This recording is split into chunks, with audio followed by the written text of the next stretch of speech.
ራዊ ወይንም ቀጠናዊ ራዕይ እያሰባሰባቸው አይደሉም። የህዝብ ፍቅር ግድ ብሏቸውና ተዋደው አልተፈላለጉም። ይልቁንም ክፉኛ የሚጠላሉ ደመኛዎችና የተቃርኖ ፖለቲካ አራማጆች ናቸው። ዲሞክራሲን ከቃል ባለፈ ያውቋትም። የዜጎች ጥያቄ ጉዳያቸው አይደለም። መዳረሻቸው ስልጣን፣ መለያቸው ተላላኪነትና ባንዳነት ነው። ስር መሰረታቸውም ያለፉበት ሂደትና አሁናዊ ቁመናቸው ይህንን ቁልጭ አድርጎ ያሳያል። የፈራረሰች ሀገር ይዘው የጸናች ሀገርን መነቅነቅ የሚችሉ እንደ ስጋትም የሚቆጠሩ መስሏቸዋል። ግን እንደሚሉትም እንደሚያስቡትም አይደሉም። የሞታቸው ዕለት ከስልጣን የወረዱባት ቀናት ከሚሏቸውን ጅምር ከአምባገነኖቹ አለቃም ብዙ ተስፋ የነበራት ከም ትሪእዎ ዘለኹም ብልጽግና ናይ ብሓቂ ብዝለዓለ ቁጥዐ ብዝለዓለ ሕርቃን ብዝለዓለ አንጸርጽሮት ዝገብሮ ዘሎ ዘረባ ሓተታ ኢኹም ትሰምዑ ዘለኹም ብሃገራዊ ቴሌቪዥን ዝፍንዎ ዘሎ ኒ ኣብ ልዕሊ ኤርትራ ታርጌት ዝገበረ እቲ ዘረባ ወላ እኳ ህወሓት ዝፀርፉ እንተመሰሉ ዳርጋ መብዛሕትኡ እቲ ዘረባ ታርጌት ናብ መኒ ናብ ሻዕብያ ናብ ኤርትራን እዩ ብርግጽ ዘገርም ኩነታት እውን ክኸውን ኣይክእልን እዩ ምክንያቱ እቲ ፅምዶ ባዕላቶም እንዲዮም ሰማያ ደይቦሞ ወታደራዊ ፅምዶ ክልክ ከም ዝግበር ዘሎ ይርዩ ነይሮም ወል ኩሉ ግዜ ትምነዮ እውን ትረኽቦ እንዲኻ እዚኦም ትምነዮ ይበፅአካ እዩ ከምዛ ትሪእዋ ዘለኹም ነዛ ፅምዶ እዚኣ ወታደራዊ ፅምዶ ክትከውን ወታደራት ናይ ኤርትራን ወታደራዊ መራሕቲ ናይ ኤርትራን ከምኡ ድማ ናይ ትግራይን ተራኺቦም ዘምስል ስእሊ ኢና ንርኢ ዘለና እቶም ወታደራዊ መራሕቲ ናይ ኤርትራ ትሪእዎም ዘለኹም ሲቪል እዮም ሲቪላዊ ክዳን ተኸዲኖም እዮም ብረት ዝሓንገጠ የለን ወይ ሽጉጥ ዝሓዘ የለን ከም ትሪእዎ ዘለኹም ስለዚ እዚ ሰላማዊ ርክብ ከም ዝኾነ ፕሮጀክት ክገብሩ እዮም ዝፍትኑ ዘለዉ ብልጽግና እንታይ ኢሎም ነዚ ማራያ መሰንቢዳቶም እዚኣ እዛ ስእሊ እዚኣ ማራያ ሰንቢዳቶም ስለምንታይ እታ ኣብ ኩናት ገይሮማ ዝቆነ ይለንቀነ ብከቢድ ደረጃ እያ ፈሺላቶም ከተሓዘልኩም እየ ነዚያ ራእይዋ ለንቀነ ፀብፃብ ናይቲ ኩናት ብክልተ ምንጭታት ክንሪኦ ክንፍትን ኢና ክብድ ዝበለ እዩ ነቲ ሓበሬታ ብንፁር ንክትረኽቦ ወይ እውን ነቲ ትክክለኛ ኩነታት ናይቲ ኩናት ንክንርድኦ ቅሩብ ክብድ ዝበለ ክኸውን ይኽእል እዩ ምክንያቱ ናይ ክልቲኡ ሳይት ክንርኢ ስለ ዘለና ከሪኦኩም እየ ብክልቲኡ ዝበሃል ዘሎ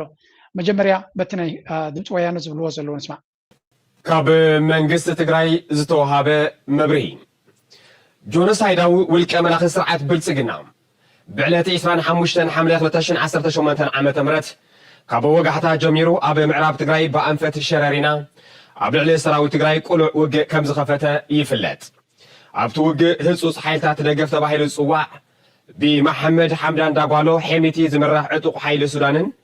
ካብቲ ከባቢ ተገዲዶም ዝተኣኻኸቡ ዕጡቓትን እውን ዝተሳተፍሉ ኮይኖም ዕሱብ ሰራዊት ጆኖሳይዳዊ ውልቀ መላኺ ስርዓት ብልጽግና ብዕስለ ተዳጒንን ኣለኒ ዝብሎ ኩሉ ዓይነት ዓቕምታት ሓይሊ ምድርን ኣየርን ተጠቒሙን ካብ ወጋሕታ ጀሚሩ ክሳብ ኣጋምሸት ተደጋጋሚ መጥቃዕታት ክካይድ ፈቲኑ እዩ ይኹን እምበር ፍትሓዊ ዕላማት ሓንጊጡ ሕድሪ ስዋዕተይ ኣይዕብርን ዝበለ ጅግና ሰራዊት ትግራይ ነቲ ተሃንዲዱ ዝመፀ ወራሪ ብምምካት ንሕልሚ ጸላኢ ከፍሽሎ ክኢሉ ኣሎ ብምዃኑ ሰራዊትና ሎሚ እውን ከም ትማሊ ብቕያ ዝዝንቶ ንታሪክ ዝስነድ ዘኹርዕን መስተንክራውን ጅግንነት ፈጺሙ ኣሎ ክብርን ሞሳን ድማ ይግብኦ እቲ ተዳጒኑ ዝኣቶ ዕሱብ ሰራዊት ብልጽግናን መሻርክቱን ንምርኣዩ ብዘሕዝን መንገዲ ዝሃለቐ ኮይኑ ሕዚ ትካላት ጥዕና ምዕራብ ትግራይ ጎንደርን ከባቢኡን ብውግኣት ጸላኢ ዓብለቕለቕ ኢለን ይርከባ ነዚ ስዒቡ ኣብቲ ከባቢ ዝተፈጠረ ምድንጋፅን ንምሽፋን ብዙሓት ውግኣት ብኣውሮፕላን ተፃዒኖም ናብ ካልኦት ከባብታት ኢትዮጵያ ተወሲዶምን ይውሰድን ኣለዉ ብልጽግና ንህዝቢ ትግራይ እንታይ ሕብረተሰብ ፈጺሙ ክልቅስ ኣይኽእልን ብምዃኑ ትማሊ ዝፈተኖ ብዕስለ ዝተሰነየ ወራር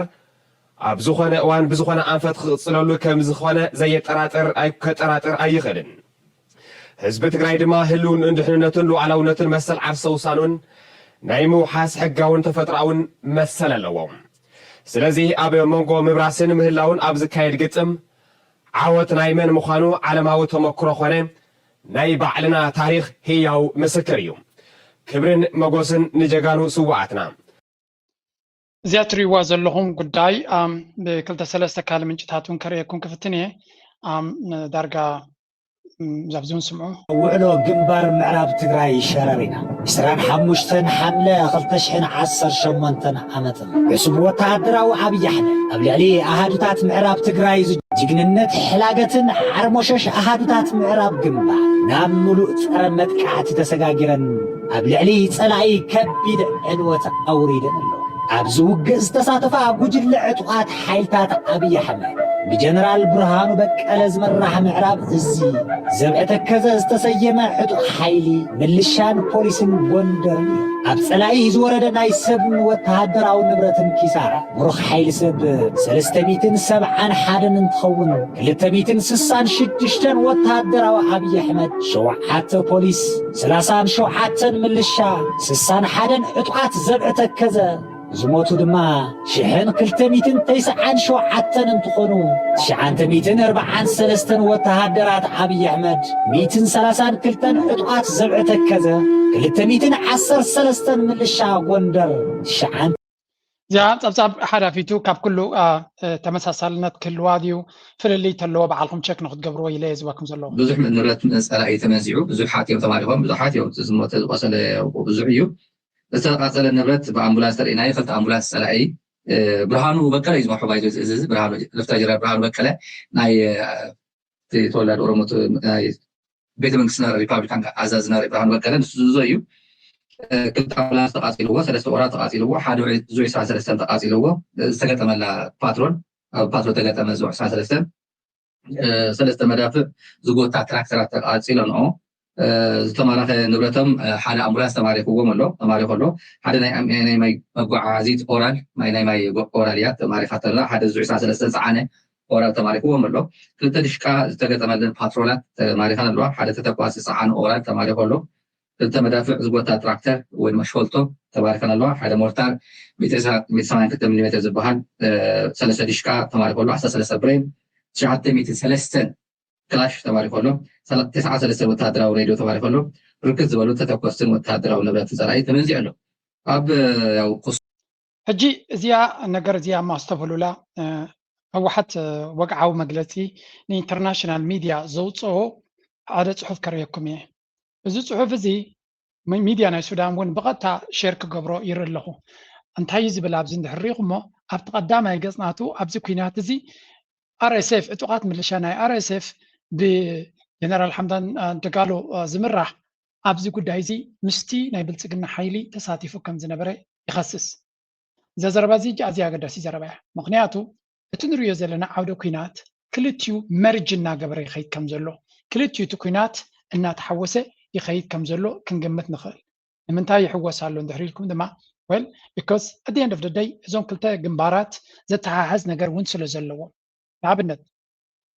أبتي كروموكس بحال تذكروا عند رخينكم أبتي جنبارنا كروموكس بحال من تسعيرني راب تجزيتي دعم سر هاري مخابو تصفيعنا وشت إثيوبيا تشينيرو سلازي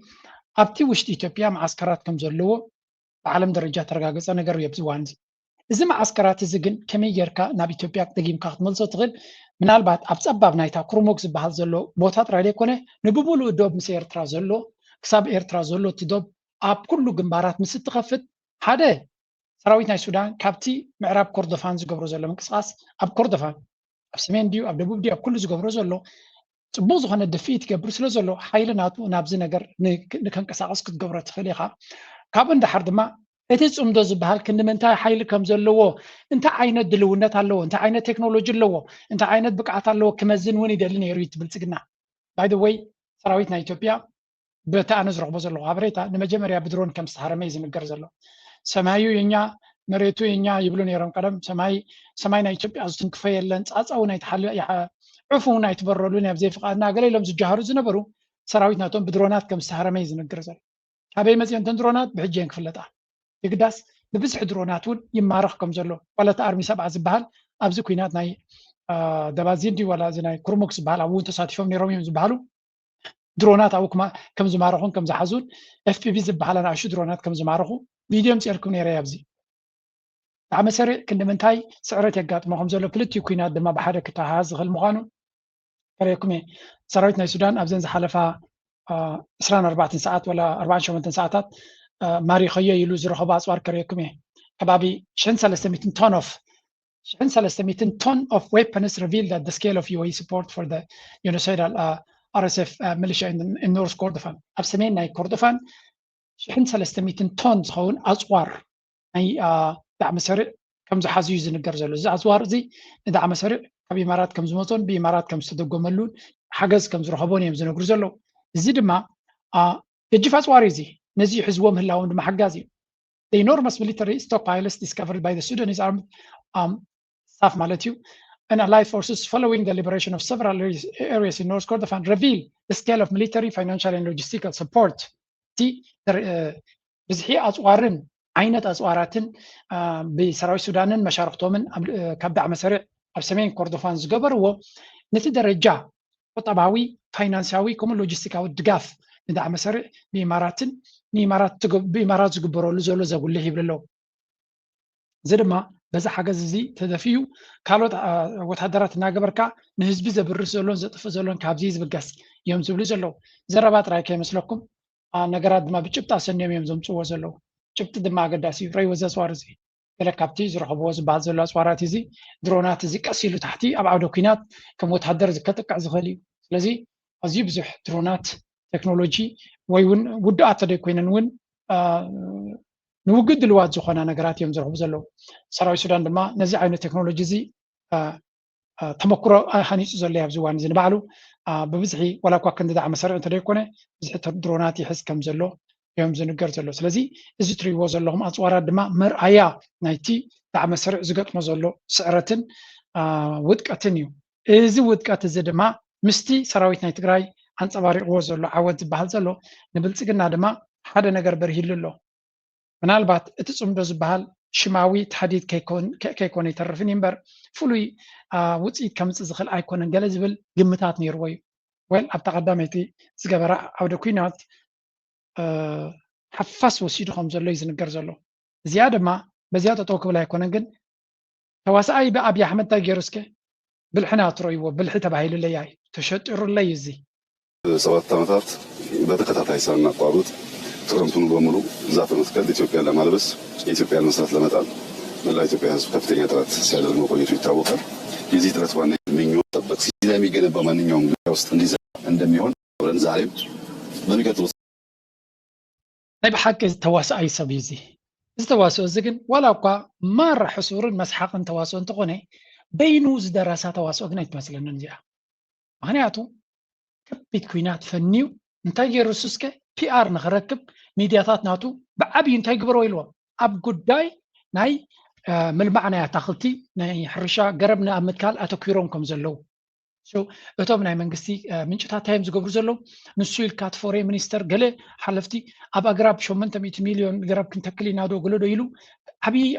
ፕሮፓጋንዳ እዩ ዝገብር ዘሎ ሃገራዊ ሚድያ ናቶም ብዛዕባ እዚ ኩናት ጠቕላላ ይተዛረበና ኣሎ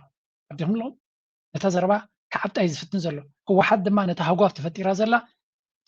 بوجن السوح أنت خمسة جبرة غيره تميلوس لازلوا نتازر بقى بامبي جبر والو سموي دما على جزء نتي ناراتيف وور ولا هريم كخلقها ولا هريم كخلقها أبت ميديا أبرتك أختصر حلقة أمين هو حد ميديا تغاما أبكرنا أفريقيا أمول أفريقيا ممكن ده هو حد ميديا دفل سبيل كابايز فل حسب تلقون قروني أبز حلفة كينات يغنى بكينات هو حات نزا ميديا كمية كاك أو تبلاد فلتي تقاري فلتي أمزيها زي يخولي دروتي أسد سناتومون جت ميديا تقراي تعوت يملس له يري الله قال زك على علون زارز قبرز له ولا تم تقارو قبو زخدو زنبرو أتكونتاتنا بكينات جزء خيس لزلوا أبزوان زي كبيديو تقراي كوينكا نسبلت سجلنا كوينكا صبوا قبر كيام كتبه ስለዚህ ወይ ካብ ሚድያ ክትሕባለካ ወይ እውን ኣብ ጎኒ ሰራዊት ናይ ትግራይ ህዝቢ ትግራይን ክትከውን ክትከላለካ እዩ ዝኸውን ዘሎ በዚ ኮይኑ በቲ ህወሓት ነቲ ብልፅግና ክሓብኦ ዝደሊ ዘሎ ኩነታት ናብ ኢንተርናሽናል ኮሚኒቲ ናብ ካልእ ዝኣክል ሓበሬታ ኣብ ምሃብ ተፀሚዱ ኣሎ በዚ ንሪኦ ዘለና መንገዲ ድማ ብልፅግና በዘን ኣግራብ ይተክል ኣለኹ ኢሉ ዝገብሮ ዘሎ ነቲ ዝገበሮ መጥቃዕቲ ክሽፍኖ ይድፍትን ዘሎ በምሓርኛ ግን ከምዛ ዝበልኩኹም ኣተኩሮ ናበይ ዘለይለኩም እንዳ ኣተኩሮ እንታይ ብልፅን እዩ ብዛዕባ ኣግራብ I don't care እንታይ ከም ዝበለ ከሪአኩም ወይ እንታይ ከም ዝበለ ክስማዓኩም ኢለ ይኹንኩን ናይ ኣግራብ ምትካልን ሰላም ምምፃእን ኣርማ ከም ዘይኮነ ሰብኣይ እዚ ፅቡቅ ጌርና ፈሊጥና ኣለና ቅድምሎም ሰብኣይ እዚ ምናልባት ነቲ ማእከላይ ናይ ኢትዮጵያ ኣዲስ ኣበባ ክልል ኦሮሚያ ገለ ክፋሉ ንዑ ከልምዕ ይሓስብ ዝኸውን እዩ ብርግፅ ነቲ ናይ ሰሜን ህዝቢ ግን ናይ ልምዓት መደብ የብሉን زيادة ناي برست مدب كم زلون حج دمات ناي والقعد كاردي بوقعي كصعت الله جمير له لذي هير ترابز قدايزي انتاي كتقبر يان زبل መቸም መንግስቲ ኤርትራ ብወቅዒ ከምዚ ክንገብር ክብል ኣይክእልኒ ግን ወቅዓዊ ዘይኮነ መልሲ ግን ሂባላ ኤርትራ ሉ ዝግባ ጉዳል ዝዕሸል ምስከን በዓል ጌታቸው ረዳን ጻድቃንን ዝኣመሰሉ በላዕቲ ውዳቅ ተላኣኽቱ ኣንፈት ጽምዶ ጽቡቕ ገይሩ ተረዲዎም ስለዘሎን ብጽምዶ ክግጨቡ ምዃኖም ፈሊጦምን ስለዘለው ንጽምዶ ኸናኣሱን አንጻር ጽምዶ ኻጅሙን ይውዕሉን ሓድሩን ኣሎ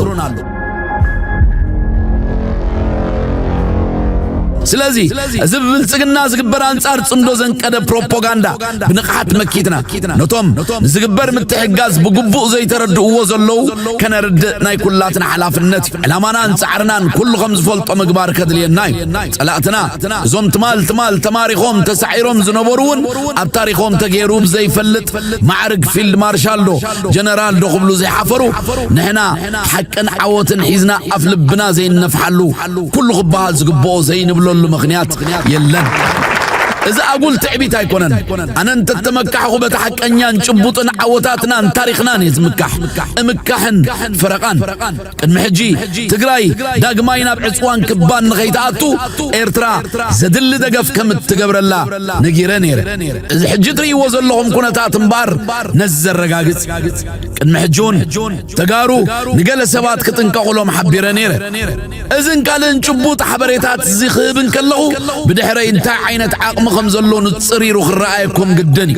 نزير تراو حيل زي تمكحو انتاي حيزخ مكح بسراويتي بمنقستي بهزبين عبن فرقان بسزابق أبزقت ملؤوان نتي نينا بسغونا عقم هزبين منقستين حيزة بدمت انبسا اقوازمن أبزياء الحمد لله هاريكم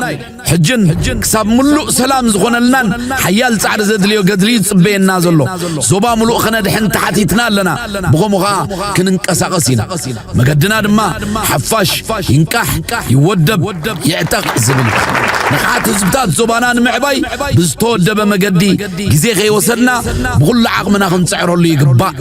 بوغني سلف بصقنا نزال موتون كل مفشل لسلست عامت مملات حبريتان ملسنا مهابزك على النسيرة بزحات سباتون ارتفل عليه مع بريزيدنت إساس بحد قطعم زبلو دونجيو جنن قعاي بخورنا بلنا عشان خفشلن كمون كل زقبر قدل زبطات قرنا أفريقيا إيد كان نزح الجزبلا أنا تسيري زي كفالي اسمعكم دلي سمعوا امين ايرترا بوزيشن ناتان تاي مخانو ابزي سمعوا بنت الليو نزح الجزبلا انا تسيري معايا لومي ابروساتي كينات يلن تبل اي صحفكم زلهو نمنتاي دات انقلاي كيدكم افتحوه مدبين مززام نملا قرنا افريقيا دلو حزبي نملا اب اثيوبيا دلو دلاي سلام زخونه حزبن بفلاي دما نوصو حزب تግራይን بقطታ زخيد ملأختي انه از ملأختزي نايلوم زي كونه ناي 10 شلكاتي 983 كاب حزباو ግንባር تلاكي نلبام انفتولي ناي 983 ملأختي نايلوم ملأختن حدث لزخونه بزلات ناب حزب تግራይ الكلكم الله ناب بصاي سبحات ابومبر ماكلاي كوميتي حوحات بمغنيات شامنا يذكر عمت مجمار برتا وقال حزب تግራይ نمسر رئيس وسانين قسقاسن بسمود بزباو ግንባር حرنت إرتران حزب إرتران سوراو سلامتانان ناي قال سمحزنتنا ندقربنا ناي قال صوم نصورنت ادناقوتنا ندغفنا نغلصلكم ابز حلفه شمونتنا يمرير قال سعمتات نستمزغبو عوتاتكم دمان مغوس حجون باغاطام شامنا يذكر عمت ناي مجمار برتا وقال صوم زحلفه تمكرهم گمگمكم نستحفظ عوتات عقبكم ابتقبروا غالسي نزل ازفصمو زلو ورار كم كل قدم حج زفشلكم مورارات كم زفشل داتا امامنا استوعلوا ابتكايد وغالسي حزباو ግንባር حرنت إرترا ابغونهم مخانو يرغاغت محزنت إرتران تግራይን يدلدل عوت نحفاش إلو يزازن اتي نشعن شعتن 83 دبدابي قداح كم زلو لومي ناب حزب تግራይ يبصح عوت كبزات ريوا زلهم يا زا قدا فاش حجي اذا ملغتي نصرتيا اي شنشات 83 ملغتي لومي بدقامي نسدلكم علنا نتقبروا نصورن ألامو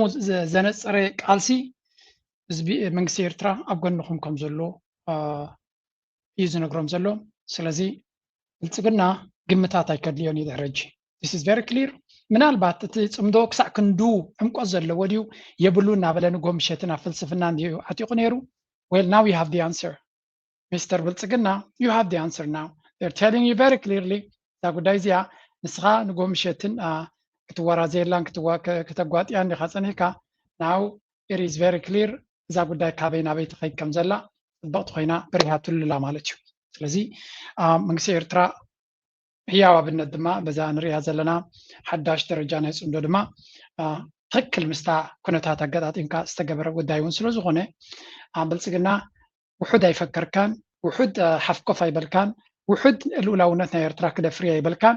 ዘይበልካዮም ዘይገበርካዮ ይብልካን ስለዚ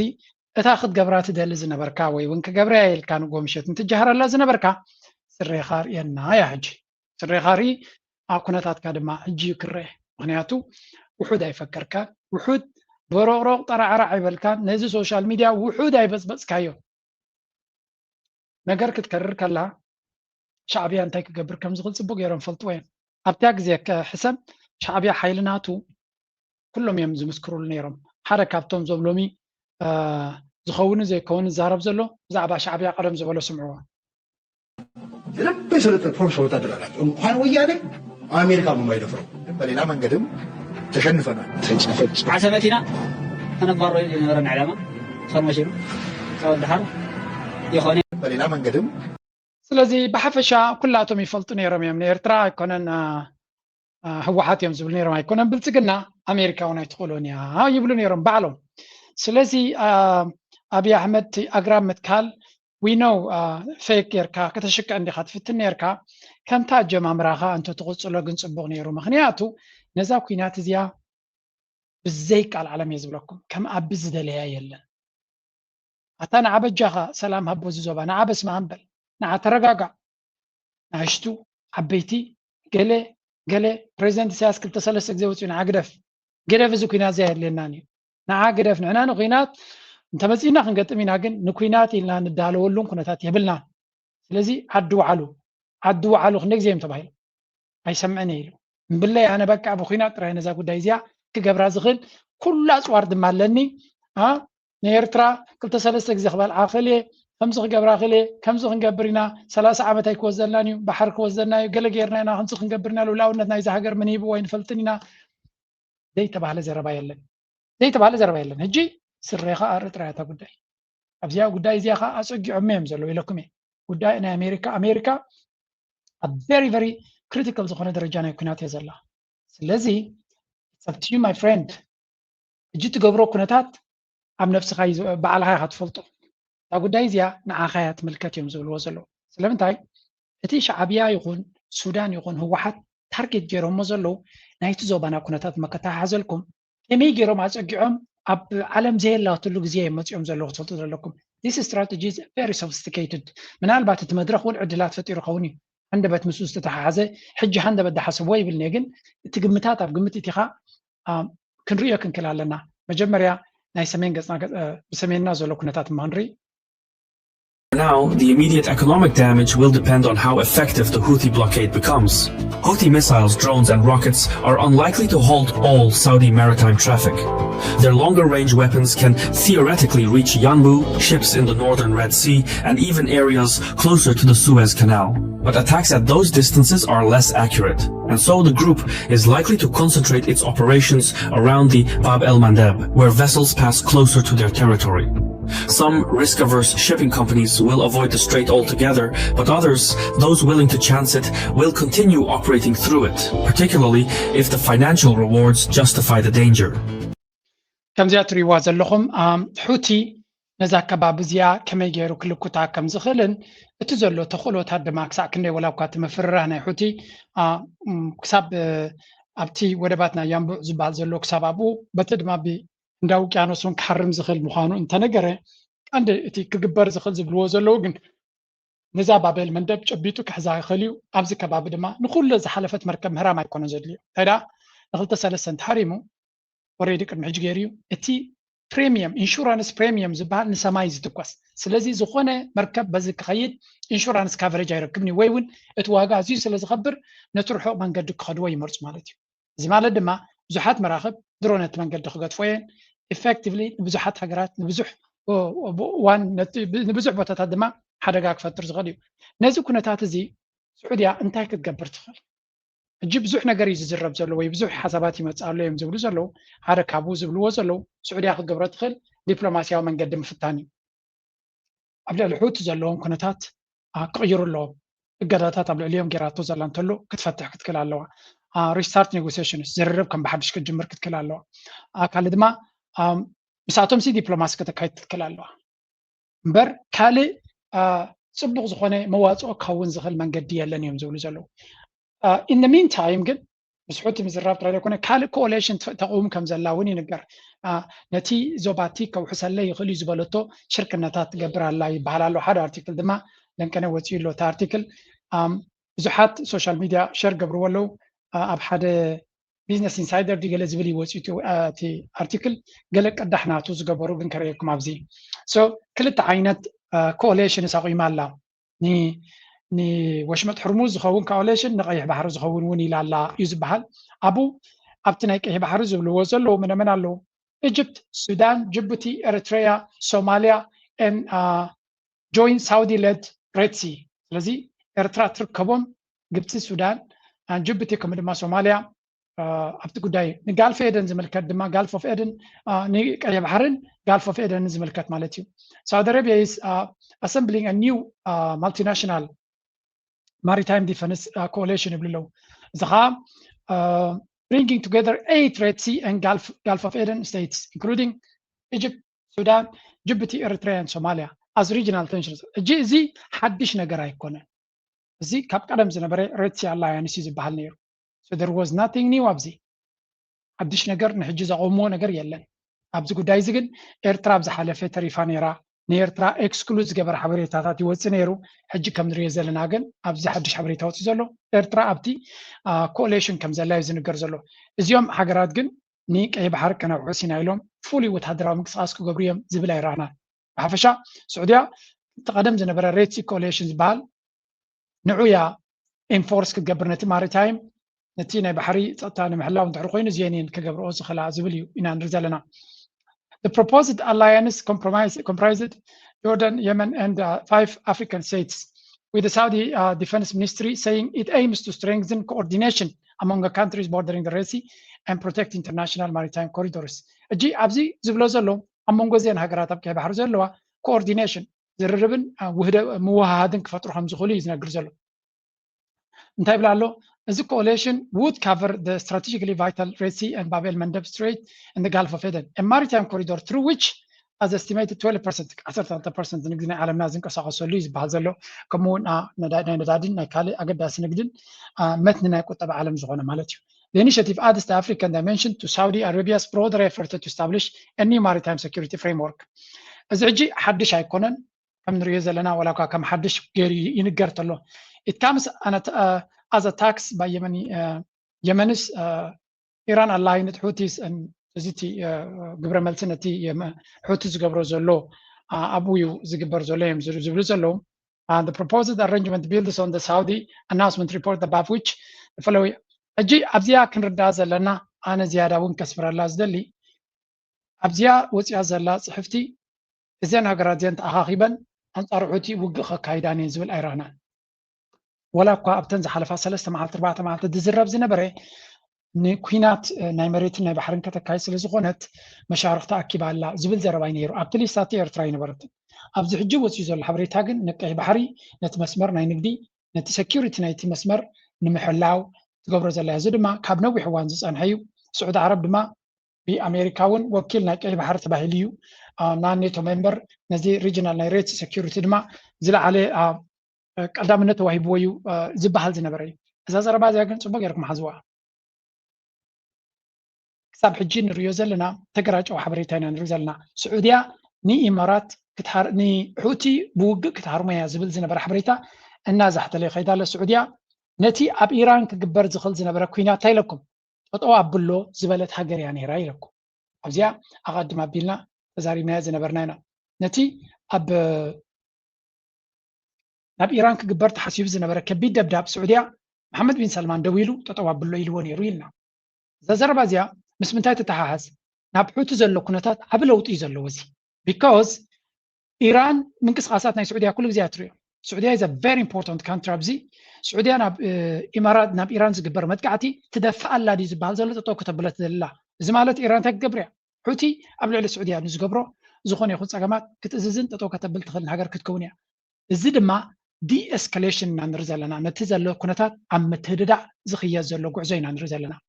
قل معر يوجن هي ريتسي فورم هناك بحري محزنت كم أقدس بقتا خويني دك اسمه الله إذا ما أكل نايتي مساد بلوس أب جبسي من الصوماليا نيرترا نجبس الرخيبو نزب مسمر زين محلاو كم قبرنا نخل شركة نزبلو زين بري مزي بقتا كتها هزغلي سعودية هذا ما نتنتري فنزلو هجراد مولن تزراري با كونسلتيشن جيرا نزب مسمرنا هناك بحري بتن أبو زلو هجرات راينا نقبرو أستوعب لكم حزوا هذا زربازيا كم متن على قد هسي زربا أمريكا بغلط ما كتفتحوا تخل شجر كم زي اللابزي ردوك هين الله أمريكا إذا كنت كم زي كونت نزم اسمرزي ولا أنت تعاسوي بدبلوماسياهم بخالي من قد أنت تيكوينو بحايلك فتحوا يكلني إلى أمريكا سلازي نحط دما ناب دبلوماسي كتمصو سعودية دما مس إيران زلوا صبغ زمدنا ويونا توكينات تطوان ببال أستواصو جيريا ببال مسمرنا يكي بحر نمخفات indirect tactic سينا نرزلنا بتزاوار من قدي نحط زحقوس نيران زحقوس بمقبار نزي من قدسي نخد فتحو كابزي تدليو كينات نشقر نما ناب رقعات قصنا كان كيدا لنا زبل زربان سمع لنا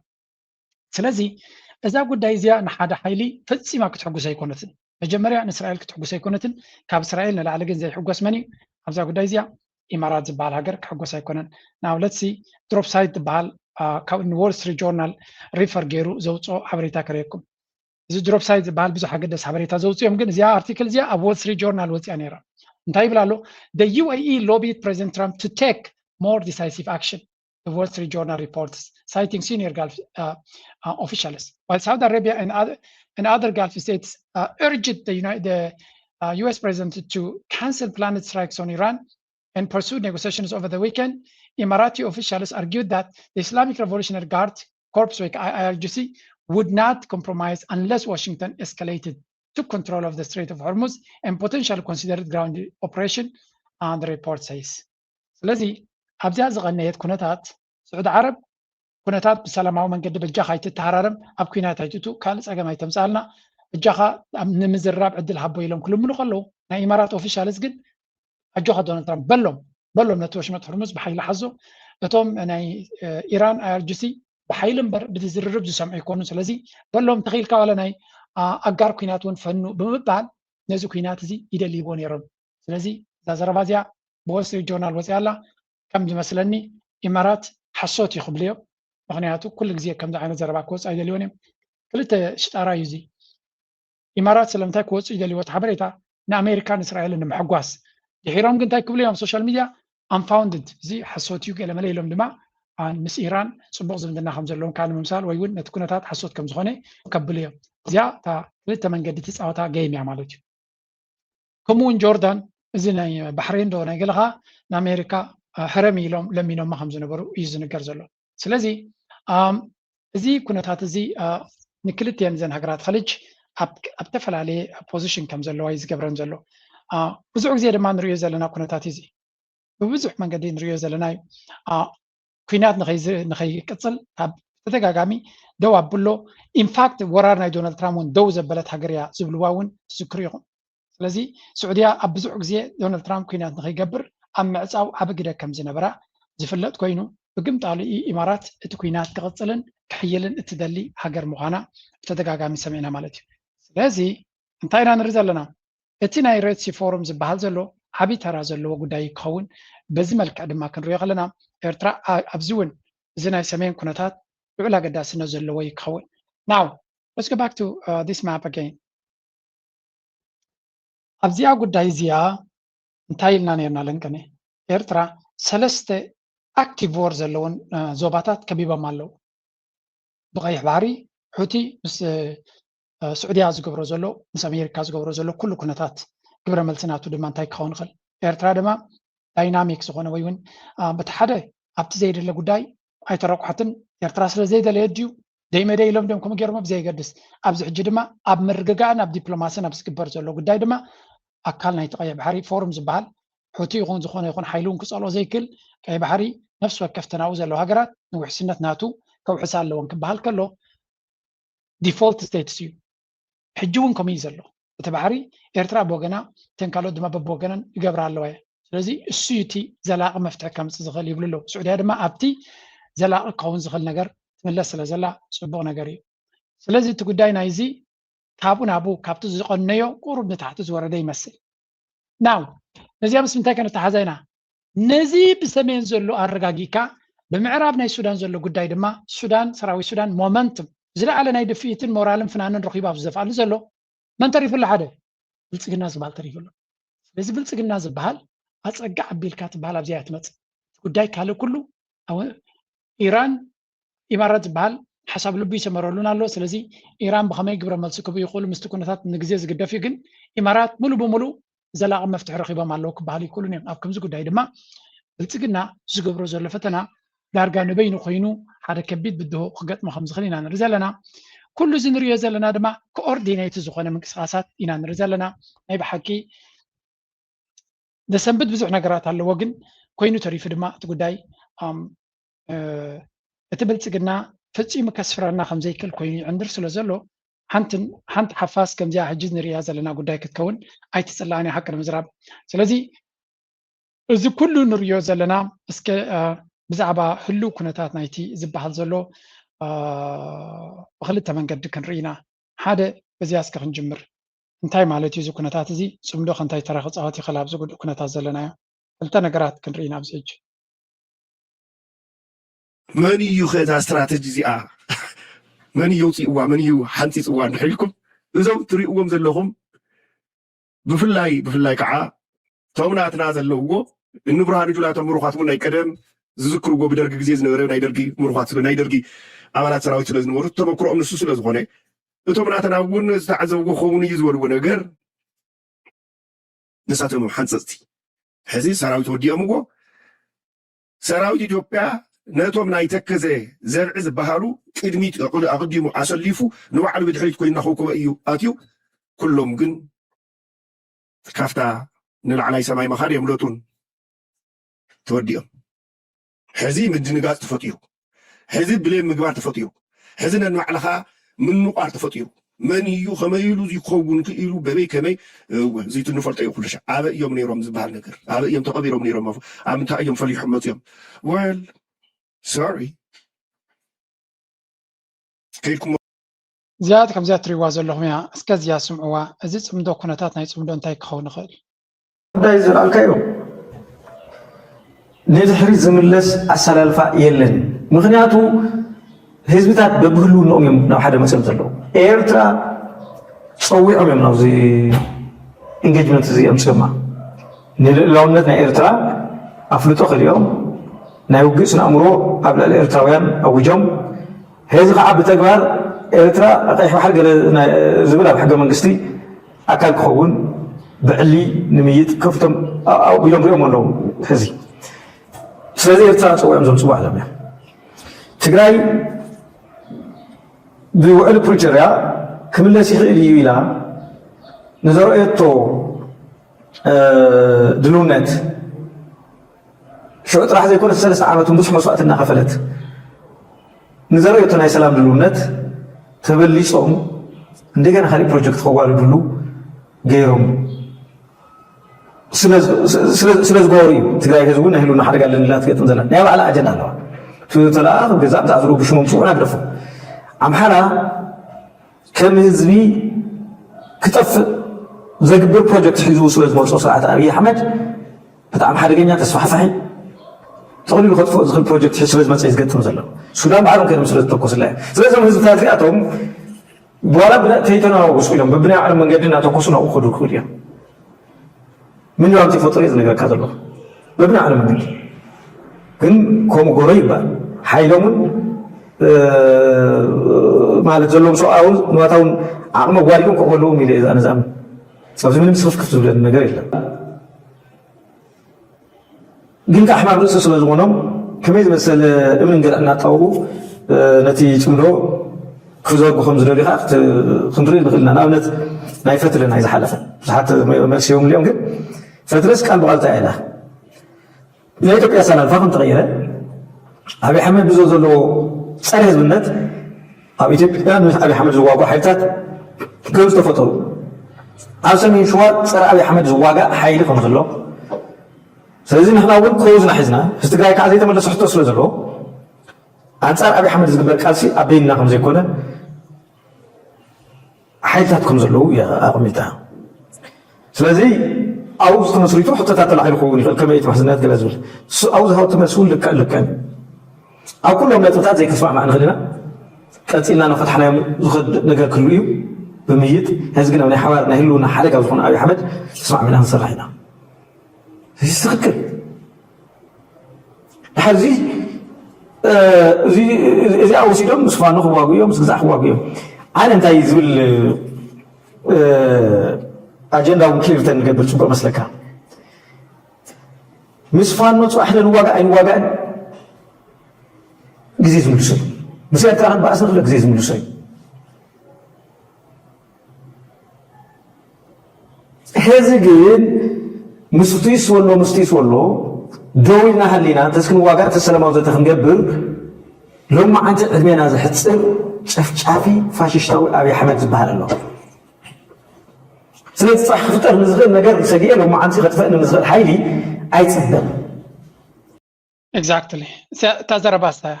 ካልእ ኮሎሊ ንሳቶም ጆኖሳይደር ኣብይ ኣሕመድ ትማሊ ብኣንፈት ሸረሪና ኣብ ልዕሊ ሰራዊት ትግራይ ዝኸፈቶ መጥቃዕቲ ነቲ ከባቢ ማእኸል ዕግርግር ንምግባር ብምዕላም እኳ እንተኾነ ክሰምረሉ ኣይከኣለን ክብል ጋዜጠኛ ፋኖ ዝኾነ ሙልጌታ ኣንበርብር ገሊጹ ብውልቀ መላኽ ኣብይ ኣሕመድ ዝረጋገፀ ርስቲ ኣምሓራ ፈፂሙ ኩሉ ከም ዘይኽእል ህዝቢ ኣምሓራ ተገንዚቡ ንኣገዛዛ ኣብይ ኣሕመድ ንምውጋድ ኩሉ ክረባረብ ድማ እቲ ጋዜጠኛ ፃውዒቱ ኣቕሪበሎም ተኸታቲላ እዚኣ ኣገዳሲቲ ኣብ ዝሓለፈ ኣርእየኩም ነይረ እዚ ጋዜጠኛ ምስ ኣባንከር ሚድያ መፅኡ ዝገበሮ ኣብይ ኣሕመድ ሽጣራ ናቱ ዝጥቀም ዘሎ እምበር ንህዝቢ ኣምሓራ ኢሉ ዝገብሮ ዝኾነ ይኹን ኣጀንዳ የብሉን ንዕድመ ስልጣኑን ንዓና ናሓትሕና እናባልዓና ክነብር ስለ ዝደሊ ዘሎ ኣብ ሸረሪና ዝገበሮ ግንባር ንናቱ ኣጀንዳ ዝገብር እምበር ንህዝቢ ኣምሓራ ወልቃይት ንምምላስ ወይ ካሊእ ኣይኮነን ስለዚ ኣብኡ ዝገጥሞ ዘሎ ሽግር ንህዝቢ ኣምሓራ ጥቕሚ ኢሉ ዝገብሮ ዘሎ ዘይኮነ ስልጣኑ ንምንዋሕን ኣጀንዳታቱ ንምግባርን ስለ ዝኾነ ቃልሲ ናይ ፋኖ ከምኡ ድማ ህዝቢ ኣምሓራ በዚ ድሑር ዝኾነ ሽጣራ ክደናገር ከም ዘይብሉ ገሊጹ ነይሩ ነታ መልእኽቲ ናቱ ድማ እቲ ድምፂ ወያነ ተቐቢሉ ስለዚ እዚ እንታይ የርእየካ ውህደት እዚ እንታይ የርእየካ ውህደት ብፍላይ ሻዕብያ ንብልፅግና ከመጅንንዎ ከም ዝኽእሉ በዚኻ ትፈልጥ ከመጅንንዎ ሓንቲ ስእሊ ካድረታት ናይ ብልፅግና ሸር ዝገብርዋ ዘለዉ ድማ እንተረኻ ኣይውዳእን እንዲ ትሽግሮም ኣብዚኻ ፋኖ ናይ ፋኖ መራሒ ዘመነ ካሴ ምስ መን ተረኺቡ ይብሉ ኣሎ ብዝኻ ምስ ናይዚ ናይ ዓፋር ዕጡቕ ጉጅላ ብኤርትራ ሰፊሩ ዘሎ እቲ እንታይ ይብልዎ መሲልክ ሽሙ ንውሕ ዝበለተ እጉጉሞ ዝበሃል ኣብ ናይ ዓፋር ሓይሊ ማለት እዩ ብረታ ልዕሉ ዝዋጋ ዘሎ ካብ ቁፅሪ ናቱ ድማ ኣወል ስዒድ በዛ ሓዳሽ ኣብታ ናቱ ሓድሽ ቪድዮ ከም ዝበሎ ብብዝሒ ሓያላት ዕጡቃት እናገበረ ዝመፅእ ዘሎ ሲሪየስ ዝኾነ ወታደራዊ ዓቕሚ እናኾነ ዝመፅእ ዘሎ ምስ ናይ ፋኖ መራሒ ተራኺቦም ከም ዝኾኑ ኣበይ ተራኺቦም መስሊ እዚ ብኸመይ ተገይሩ ግን ኣብ ሶሻል ሚድያ ክዘውር ናብ ፋብረስ ከማ ነውፅዎ ዘሎ ስለዚ እዚ እውን መርዲ እዩ ዘርእየካ ኣብ መንጎ እቲ ናይ ዓፋር ጉጅለን ምስቲ ፋኖ እውን ርክብ ከም ዘሎ ምስ ህወሓት እውን ርክብ ከም ዘሎ ምስ ሸነ እውን ርክባት ከም ዘሎ ምስ ናይ ሶማል እውን ርክባት ክህሉ ከም ዝኽእል ስለዚ ብልፅግና እታ ፀወታ ከመይ ኢላ ተቐይራቱ ከም ዘላ ጋሻ ፀወታ እያ ኮይናቱ ዘላ ከመይ ኢኻ ድማ ክትገብሮ ዘለካ ጋሻ ፀወታ እዛ ፀወታ እዚኣ ከይተረዳኣ ከሎ ኣይሆፕ እጂ ከምዚኣ ኢሎም ጠርቆሽቆሽ ኢሎም ኣይገድፍዎ ንኾኑ እዛ ነገር እዚኣ ኣብ ሓደያ ክትበፅሕ ክትፀርኽ ትክእል ኣለዋ ምክንያቱ ኣዝያ ንቅድሚት ከይዳ ስለ ዘላ ንድሕሪት ትምለሰሉ ጉዳይ ብዙሕ ኣይረኣየካን እዩ ምክንያቱ ንድሕሪት ምምላሳ ማለት ንብልፅግና ግዜ ብሽማት ክኾኖ ስለ ዝኽእል ኣብዛ ጉዳይ እዚኣ ዓፋር ኣምሓራ ተጋሩ ጆይን ኮይኖም ከም ዘለዉ እዛ ስእሊ እዚኣ ክትርኢ ከለካ ከም ኤርትራ እንታይ ዝረኣየካ እቶም ቀንዲ መዳውብቲ ህዝቢ ንዓና እዚኣቶም እዮም እዚኣቶም ሓድነት ተገይሮም እዚኣቶም ብሓደ እንተኮይኖም ስስዐ ጌርኩም ኣይትረኣይዎ ግን ብልፅግና ናብ ኤርትራ ገፁ ዝገብሮ ነገር የለን ማለት እዩ ዲስ ኢዝ ኦልሶ ከመይ ጌርካ ነቲ ኩናት سيركوليت أخبيبك وجن السودان لما وصلوا زيانش تكفال ترى السودان جنبار دمان توصيك كميل تكوينات هندبت تغلل ليلو نابل تجنا يمسحهم زلوا نابل تجنا أفترض كيلو خميل يمسحهم زلوا أزوكي نازل ما دفعاتنا سبركاز جبر يكونم بسلاحته زجبر زلوا كيناتي سلاحته تي ويفيو معبل يزغير زلوا معبل تي opinion تي كونتات يزغير زلوا سلزي أبي أحمد إذا قد دايزيا بزعوق أنصار صمدو زجبر زنبر زيان خيط في الطريق غير مكم تاز جبر أسرع جن نزيا وليده بسو بزعوق صمدو نخي في الطر نخي عبي كم حسم قسقسيل ناكمينا نزك بابزي فحفح عبي ليك سعر لزغل بزبل نزال صمدو نقوم مشي تنكسيت أنا فتينو بقمت على دماسة توديها تنقر تافين تتغليلا نابوت منسار لهج جبر جبري تكون تات ولا تميدياتات بغلو أركبي زهر مزلو سكان اسمع يوم زيو الغينات زي ولا كان سرعة تلتقنا تجارن تخانة أنجن عرب مريتون عرب مريت لو حسكون لا يأكل نخيناتون يزقبر دلوا مالتي تلازي بأنفت بين شان قول قومز هناي هميت ويكع جنجاو من اللي شان تسعر مسكلة أنفت نايتوج بخالق من قد زيركا بزي أتيخا لمن قصة السودان نموجا بزي بالكون تخيل كانوا السودان بمدفع السودان تتقوط تركان موتها سلازني عرب مريت لو حسكاد في التصمزلو هزونت بكيو من قد السودان زخير زنارنا أنفت بين شان قول نهوزي زيركا توج بوزنا ورا تقطي بوزنا ورا حيل ميزان ريخان خين كحزي تناي بين شان قول أنفت لنا السودان نتسعر حزن أبناي دار فل أنفت يدخل زلة تناي من قصة السودان كوينات مالتي سلازت بوزنا لعلت جانجاو من اللي شات عزلا خينات نهوزي أنفتو زيركا ندخل كون بالحرية آتيها سراو السودان أنفتو نهوزي نخزور سلازي نعرف مريتو كلنا وقع إسكاز خيالي تحاد إعلامه إننا إحنا السودان خلينا مالتي تخلى إعلامه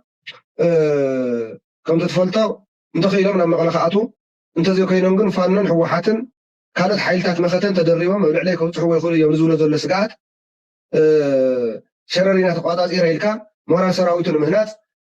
مورال ودون بلصقنا دبحال مورال منغستو زفرارس زلو افراستريشن زل سرعتو مورال المهنات ايو لما عند خفت خاب زرخونا يو طول الحواريتا على 30 قال الميدياتات تودو توحيلم توديو محمرا على تتحيزلهم دارك فتقى خستاي وصحهم يرميهم كزقوا قطع شررينا أتيم مالتي دحر تخينات حيل ميزان نتلوت مسكرة نتوالا شو مسكرة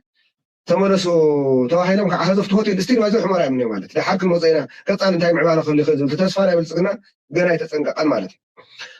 أفتقد ما يتقص كلك مستدان من قستي ني أرى مريت وكيلنا مرو كينات نموتها وتعنفتنا تخينات نمزع زقورة زلت عادي لما عندي أبزناي كان كل محرة وشيدي أتي وزبها السودان زناي ألف شيكات بها بتجوار كنا عرب مريت يشطو نعرف مريت يشطو نعرف 10 كيلومتر 5 كيلومتر أفناقيل حرسته أو زنورو إنفسترات أفناقيلو سراويت إثيوبيا أتير لله مالتي قطع الحزب ودي غني سراويت السودان تايمل سيم كانت أكلت تايمل سيم زول كادي بدأ يكون يقول نقصي خمو غير لله مالتي بتحركت من هذا محرة لو نتون طلع أخم زخنة قالوا يقول ناي حب على تجازو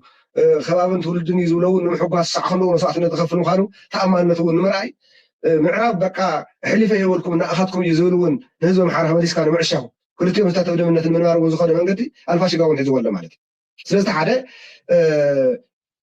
تي مرة سراويت مرة طرحتهم من هناك كاودي توقسون ولا سراويت تقرأ يكون كانت حيلتها تصمدوا ناي زخنة تعطي نمفتار مالتي تخالي تمال زور كاي سالساي مخنيات كسخن السنتايم فوق حيلتها تصمدوا تأمل سخون نعم نتفاهمنا وسمني تطوكل ذن مجلس هتكوس حزم عاد صحف تداليو نافان أنت كاري صحفات الحيخهم اليوم بفلاي زناي قندر فاني إذا بقى الحزم هو حد كينات كفيت الذين قبنا نعرف ما يندرن زبحة سوق خمس رأي هيا حيلتها تفاهمنا ناو ديمقراطية قال سينا متكلا وقال سسجرام تصمدنا كاي درجة خمسة عبية هل مرد خوينو زياد زربا انت ريقما تخكل عبد الحلفي انا كميدياتات السودان امسيه هبكم نيري اتي حدا كابتي اقداس كوينو زلو نزي مريت زي امارات كبت دليو نوي حواني زرب نيرو نوي حوان ولا ون مسجبسي ده سحابهم زلو حدا قداي ونزي مخنياتو جبتي نيل بتاعمي زقدسنا بحالتيو لمن تاي زقدسهم نيل ني حرشا